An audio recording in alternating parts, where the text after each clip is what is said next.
మిత్రులారా,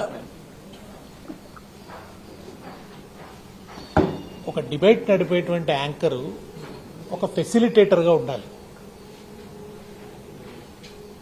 అంతే తప్ప అథారిటేటివ్గా ఉండడం అనేది ఈ మధ్య చాలా చూస్తూ వస్తుంది. యాంకర్గా ఉన్న వాళ్ళే రాజకీయ అభిప్రాయాలు ప్రకటించడం, తర్వాత వచ్చినటువంటి ప్రతినిధుల మీద పెద్ద ఎత్తున అరవటం, అవమానించటం, ఇది ఒక ట్రెండ్గా మారుతూ వస్తున్నాయి. ముఖ్యంగా ఇవాళ ఏ ఛానల్ మీద అయితే ఇవాళ ఆ ఛానల్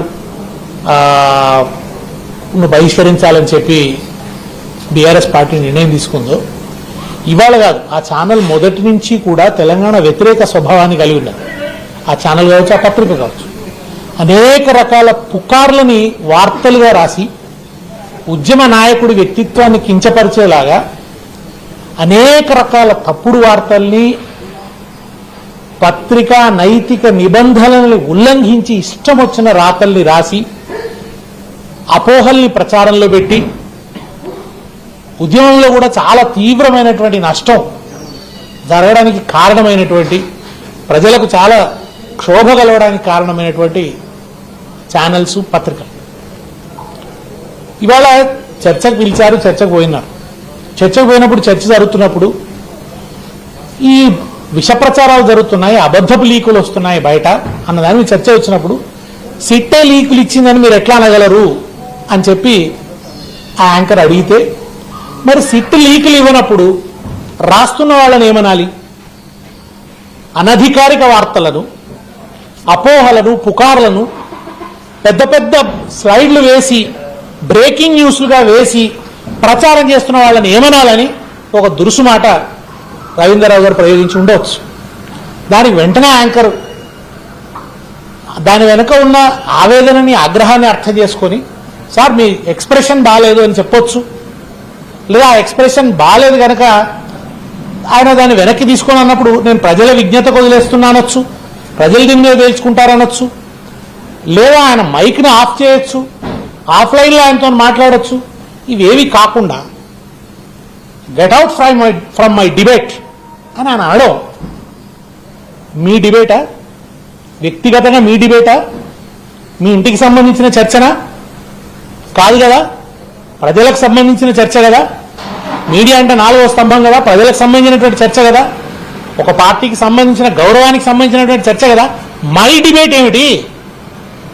వ్యక్తిగా మీ డిబేటా, ప్రజలకు సంబంధించిన డిబేటా? అసలు మై డిబేట్ అనడంలోనే ఓ దురహంకారం, పైగా గెట్ అవుట్ అని అనడం. ఎవరిని కూడా మనం అట్లా గెట్ అవుట్ అని అనడానికి అంత అది కూడా బహిరంగంగా ప్రసారాల్లో, లైవ్ ప్రసారంలో, ఛానల్ ముఖంగా అట్లా అనడం అనేది అది చాలా దురహంకారం. మా చేతుల్లో ఛానల్ ఉంది, మేము ఏదైనా చెప్పగలుగుతాం, మేము ఏమైనా అనగలుగుతాం, మీరు మీ గడుసుకు రావాల్సిందే, మీకు మేము ఈ అవకాశాలు ఇస్తున్నాం అన్నట్టుగా ఒక భయంకరమైనటువంటి దురహంకార ధోరణి, దర్పం, తలబిరుసుతనం యాంకర్ ప్రదర్శించాడు. దీనికి నిజంగా కూడా రవీంద్రరావు గారు చెప్పినట్టు నిరసన వ్యక్తమైంది జనంలోంచి. రవీంద్రరావు గారికి సంఘీభావంగా ఇవాళ మేము అందరం కూడా వెళ్ళి, ఇది రవీంద్రరావు గారికి జరిగిన అవమానం కాదు, ఇది ఒక్కరోజు కాదు, ఈ మధ్య ఛానళ్లలో ఇది ఒక మామూలు ట్రెండ్గా మారిపోయింది.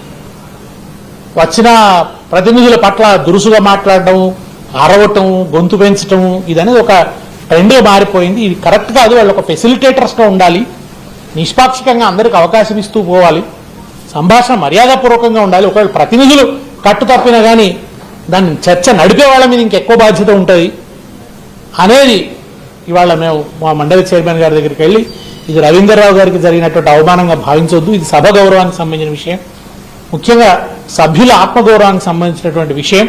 ఇవాళ రవీంద్రరావు గారు జరగవచ్చు, రేపు ఇంకొకరికి జరగవచ్చు, కనుక ఎక్కడో ఒక చోట దీన్ని చెక్ చేయాల్సినటువంటి అవసరం ఉన్నది.